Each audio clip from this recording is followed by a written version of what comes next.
The breaking point. The vast chamber of the Galactic Coalition's Grand Hall floated silently in the diplomatic heart of the Artaxis system. Its crystal floors reflected the light of a nearby blue giant star, casting prismatic patterns across the delegates gathered from 1,000 worlds. Beings of all forms filled the circular arrangement of seats, tentacled creatures from the outer rim, crystalline entities that hummed with inner light, gaseous intelligences contained in specialized fields, and countless other species representing the diversity of sentient life. Among them sat Ambassador Elena Mercer, Earth's representative to the Coalition. Her posture was rigid, her dark blue uniform with its silver trim immaculate, her expression carefully controlled despite the tension filling the chamber. 20 years of diplomatic service had taught her how to hide her emotions, but today was testing even her considerable discipline. The Arcturian High Speaker, Velix, a towering six-limbed being with iridescent scales, stood at the center of the chamber. "We have submitted the final terms of the Galactic Resource Sharing Initiative," he announced, his voice modulated through translation nodes that floated throughout the chamber. "All member worlds are expected to ratify the agreement within the next standard cycle." Elena's eyes narrowed slightly as she reviewed the document on her neural display.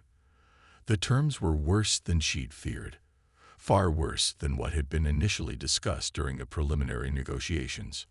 Under this agreement, Earth would surrender control of its outer colonies, relinquish rights to the asteroid mining operations that sustained its economy, and submit to Coalition oversight of all interstellar travel.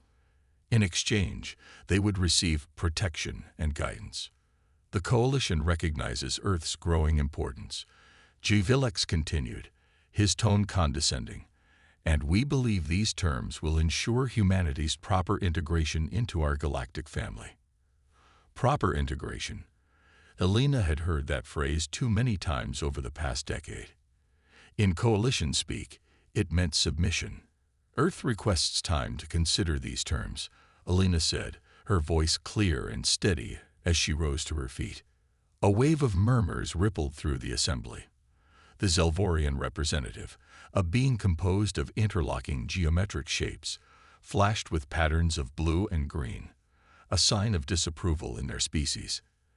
Ambassador Mercer, Velix said, "These terms are not open for further negotiation. The Coalition Council has determined this is the most equitable arrangement for all parties." Elena's aide, Commander Jackson Way, a former military officer who now served as Earth's security attaché, leaned closer to her. "They never intended to negotiate in good faith," he whispered, his tone grim. "This was decided before we arrived." Elena knew he was right. For decades, humanity had been fighting for equal standing within the Coalition. Earth had contributed technological innovations, cultural exchanges, and military support during the Proximan conflict.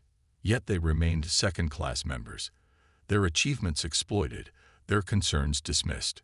She looked around the chamber, studying the delegates who watched her with various expressions of expectation, impatience, and in some cases, pity. They were waiting for Earth to do what it had always done: object, then eventually submit. Not today. "The terms are unacceptable," Elena said, her voice echoing through the chamber. "Earth declines to ratify this agreement." A moment of silence followed, then erupted into a cacophony of translators, struggling to keep up with the outbursts from dozens of species. Velix raised his upper limbs for silence. "Ambassador Mercer, perhaps you misunderstand the significance of this initiative. This agreement represents centuries of diplomatic work and will ensure stability across Coalition space." "We understand perfectly," Elena replied. "You've created peace without our input, carved up resources without our consent, and now present us with terms that amount to colonization. You call it integration. We call it subjugation." The Dravian ambassador, a small but respected elder among the Coalition, leaned forward. "Humanity has always been difficult to accommodate within our structure. Your species' unpredictability and aggression make certain safeguards necessary." Elena's patience, already stretched thin, finally broke. Unpredictability. You mean innovation. Aggression. You mean determination. For 50 years, we've watched coalition members plagiarize our technologies, tax our colonies, and dismiss our voices at this very table.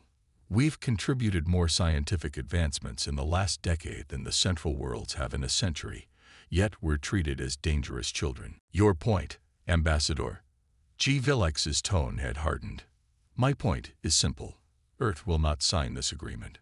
Furthermore, as of this moment, Earth formally withdraws from the Galactic Coalition.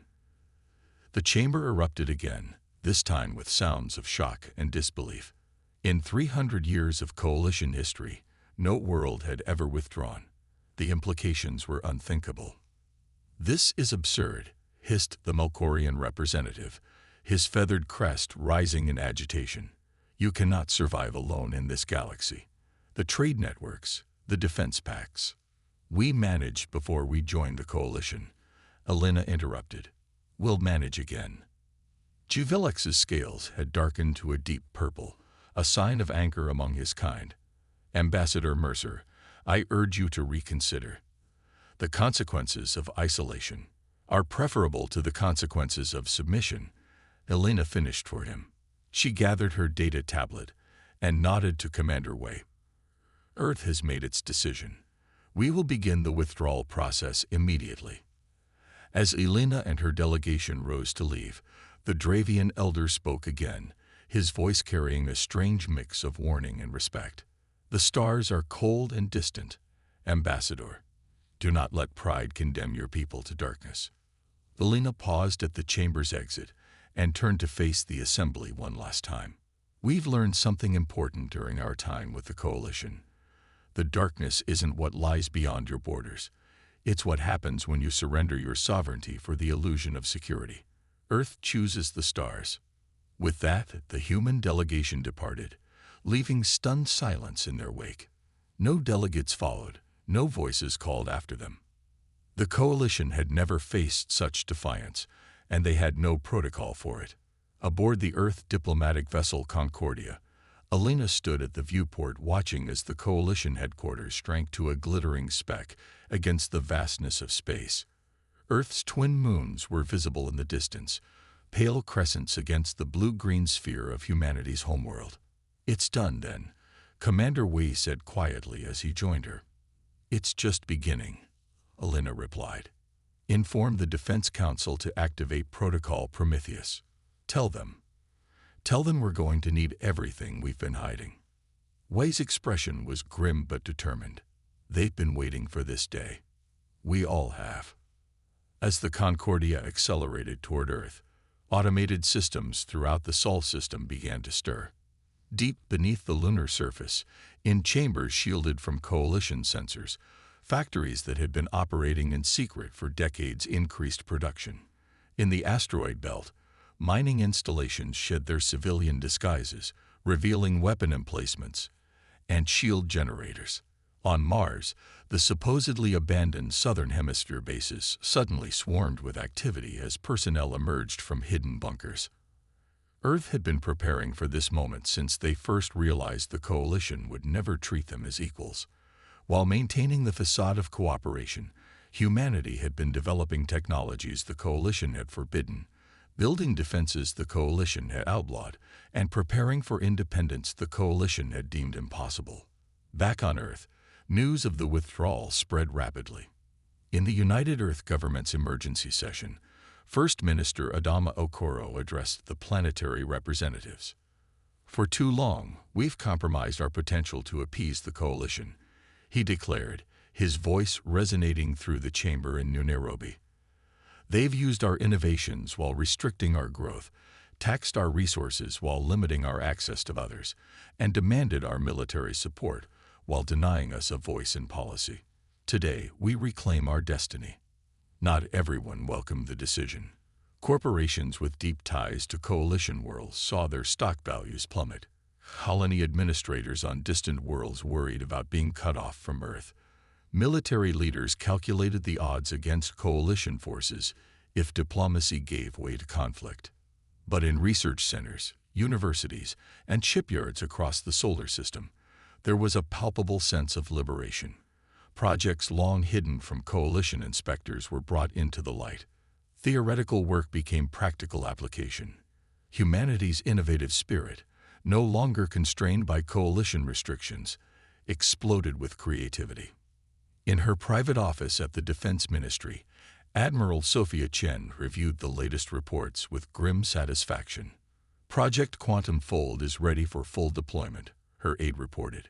We can have the system online within 48 hours. And Nexus Shield? Chen asked. Successfully tested at the Titan facility last month. It's already being installed on our orbital platforms. Technologies that would have been deemed illegal under coalition law. Artificial gravity manipulation, quantum communication arrays that couldn't be intercepted, shield systems that could withstand concentrated fire from even the largest coalition vessels, were being implemented throughout Earth's defensive network. Meanwhile, across coalition space, the reaction to Earth's withdrawal varied. Central worlds viewed it with disdain and mockery. Humans were always dramatic, they said, always threatening but never following through. Earth would return, hat in hand, when they realized the impossibility of surviving alone. In the outer systems, however, particularly among newer coalition members who had experienced similar treatment, Earth's defiance sparked both fear and admiration. If humans could walk away, could others? The idea spread like wildfire through marginalized worlds. The Coalition Council met in emergency session, their discussion heated and their concern evident. We cannot allow this precedent, insisted the Melkorian representative. If Earth succeeds in establishing independence, others will follow. They cannot succeed, G. Velex responded confidently. Without access to our trade networks, their economy will collapse within months. Without our protection, they'll be vulnerable to the Void Scourge and other threats. The Dravian elder, who had lived long enough to see civilizations rise and fall, was less certain. I have studied human history, he said quietly. They are most dangerous when cornered, most innovative when challenged, and most united when threatened. I fear we have accomplished all three. His warning was dismissed by the majority. The coalition had never failed to bring a wayward world back into the fold. Earth would be no different. They were wrong. 3 weeks after Earth's withdrawal, the first sign of humanity's new path appeared at the edge of the Sol system. Coalition observation posts detected massive energy signatures unlike anything in their databases. Monitoring vessels were dispatched to investigate, but they found nothing. The energy signatures appeared and disappeared rapidly, leaving only faint traces of quantum disturbance. Unknown to the coalition, Earth had deployed its first quantum fold gates, technology that created temporary pathways through subspace, allowing ships to travel instantaneously between points without using the coalition-controlled hyperspace routes. On colony worlds with significant human populations, mysterious shipments began to arrive. Medical supplies, advanced technology, defensive systems, all delivered without passing through coalition checkpoints. When questioned, colonial officials simply stated they had no record of such deliveries, despite the evidence before them. The coalition's response was predictable. They increased patrols around Earth's solar system, implemented sanctions against anyone trading with the rogue world, and began a propaganda campaign highlighting the dangers of Earth's irresponsible actions. But as days turned to weeks, a disturbing reality began to dawn on coalition leadership. Earth wasn't suffering under isolation. They weren't begging to return. Instead, they were thriving. And worse, they were expanding. Part 2. A New Dawn for Humanity. 60 days after Earth's withdrawal from the Galactic Coalition, Admiral Sophia Chen stood before the combined leadership of humanity's military forces. The chamber deep beneath Mount Fuji had once been a ceremonial meeting place. Now it served as the nerve center for Earth's defense strategy. The coalition has positioned battle groups at all major transit points leading to our system, she reported, gesturing to the holographic display that filled the center of the room. Their official statement claims these are peacekeeping forces meant to prevent dangerous elements from threatening Earth during our temporary diplomatic disagreement. A ripple of dark laughter circulated among the officers. Everyone understood what the coalition was really doing, establishing a blockade while avoiding the political implications of declaring one. First Minister Okoro, who had joined the meeting via secure quantum link, spoke from his office in New Nairobi. And our response? Phase 1 is complete, Chen replied. All Earth colonies have received quantum fold transponders and essential supplies. The Nexus Shield network is operational throughout the solar system. Phase 2 begins today. The holographic display shifted, showing a region of space beyond the Coalition's mapped territories, a vast, unexplored sector that Coalition scientists had deemed navigationally unstable and too dangerous for colonization. Project Ascension is ready, Chen continued. The first fleet departs in 6 hours. For decades, Earth scientists had suspected that the Coalition was hiding something about the supposedly dangerous region. Their own research had indicated not instability but opportunity, a section of space where the barriers between dimensions were naturally thinner, where new physical laws might be harnessed by those with the right technology. While maintaining the pretense of accepting Coalition restrictions, humanity had secretly developed that technology. Project Ascension was its culmination, a fleet of ships designed not just to travel through the region, but to establish permanent settlements there, accessing resources and possibilities beyond the Coalition's reach or understanding. As the Defense Council concluded its meeting, a different gathering was taking place on Luna. Representatives from 27 human colonies had assembled in a chamber carved from the lunar bedrock, their discussions focusing not on military matters but on governance. Ambassador Elena Mercer, who had become the face of Earth's Defiance, addressed the assembled delegates. The Coalition expects us to fracture under pressure, Earth against colonies, military against civilian, idealist against pragmatist. Instead, we must forge something new. The Human Alliance of Independent Worlds was born that day, a federation that respected the autonomy of each human settlement while creating a unified front against external threats. Unlike the hierarchical structure of the Coalition, the Alliance operated on principles of mutual benefit and collective decision-making. Word of the Alliance's formation reached Coalition space through channels the Coalition couldn't control. Human-populated worlds that had remained within the Coalition heard whispers of a new order where innovation wasn't restricted and resources weren't exploited. The seeds of discontent, long planted, began to germinate. The Coalition's response was swift and predictable. They declared the Alliance an illegal entity, blocked all official communication with human settlements, and increased military presence near worlds with significant human populations. But they underestimated both humanity's preparation and determination.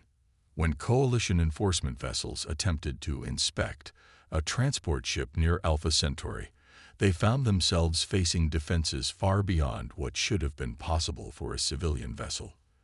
The transport escaped using technology the Coalition couldn't track, leaving the enforcers drifting with disabled systems, alive but humiliated. Similar scenarios play out across space as the Coalition tried to assert control over human activities. Each confrontation ended the same way. Coalition forces neutralized without casualties, human ships disappearing using methods that defied conventional physics, and the growing realization that humanity had been developing forbidden technologies for far longer than anyone had suspected. In the Coalition Council, panic was setting in. "They're making us look weak," the Melkorian representative declared. "We must respond with overwhelming force before more worlds begin to question our authority." Jivelix, who had been the face of Coalition superiority, now found himself struggling to maintain control of the narrative. A direct military confrontation would escalate the situation and potentially drive neutral worlds into the human camp. "Then what do you suggest?"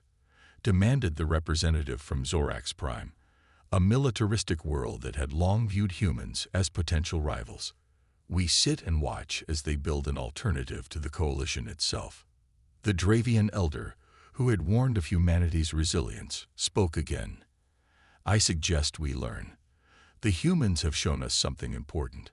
Our system has flaws that we have ignored for too long. Perhaps instead of trying to force them back into a mold they have outgrown, we should consider why they felt compelled to break it. His words fell on deaf ears. The coalition, accustomed to absolute authority, could not imagine reforming itself to accommodate the demands of what they still considered a junior species.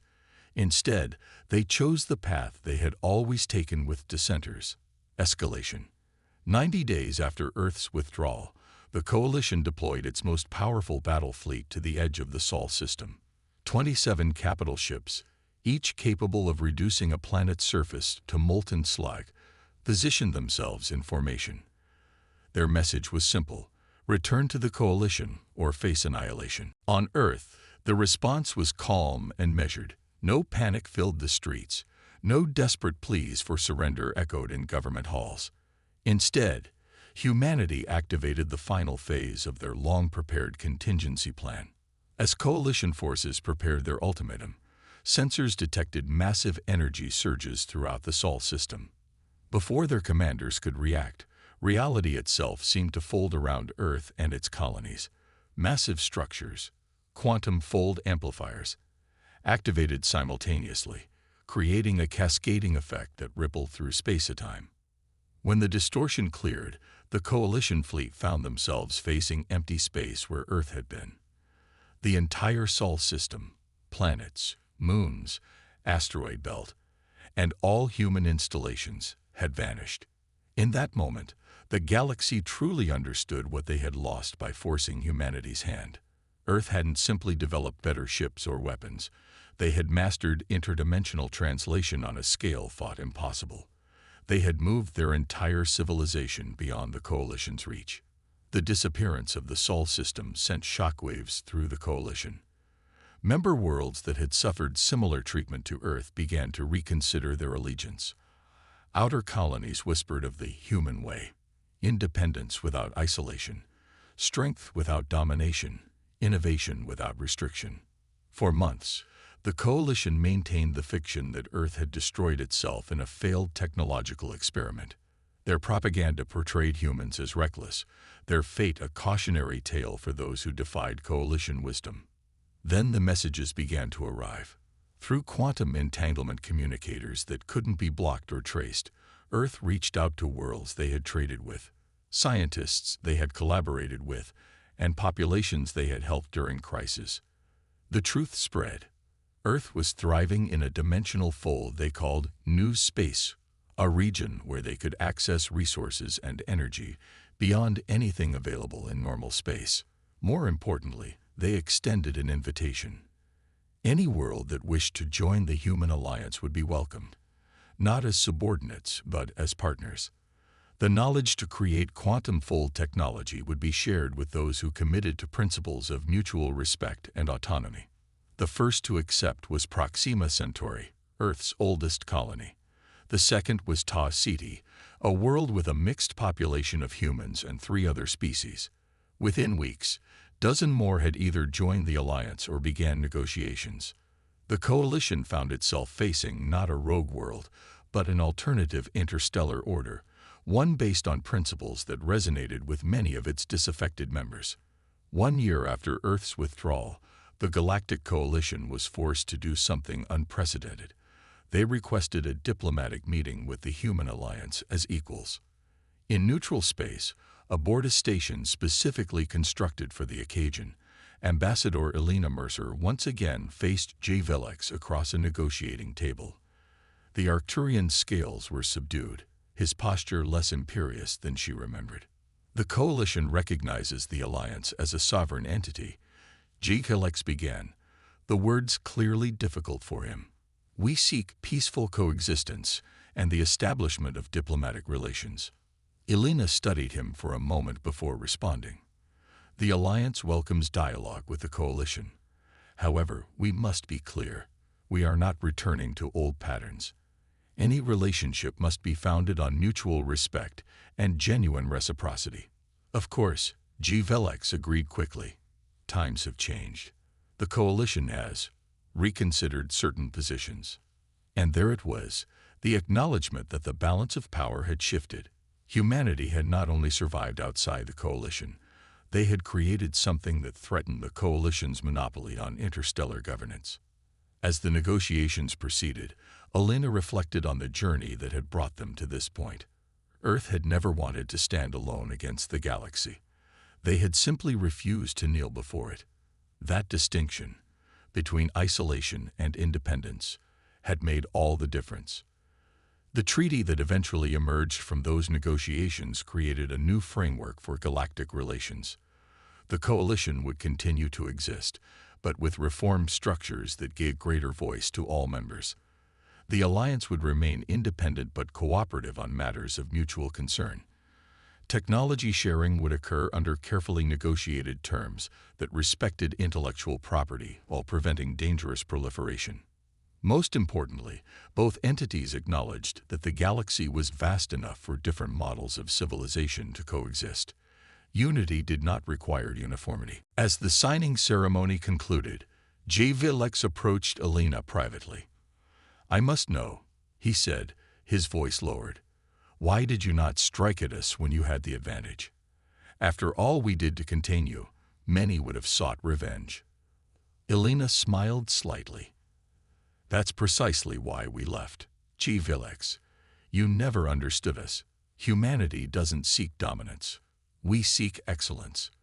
We don't want to rule over others. We want to determine our own path. All we ever asked of the Coalition was the freedom to reach our potential without artificial constraints." "And now?" he asked.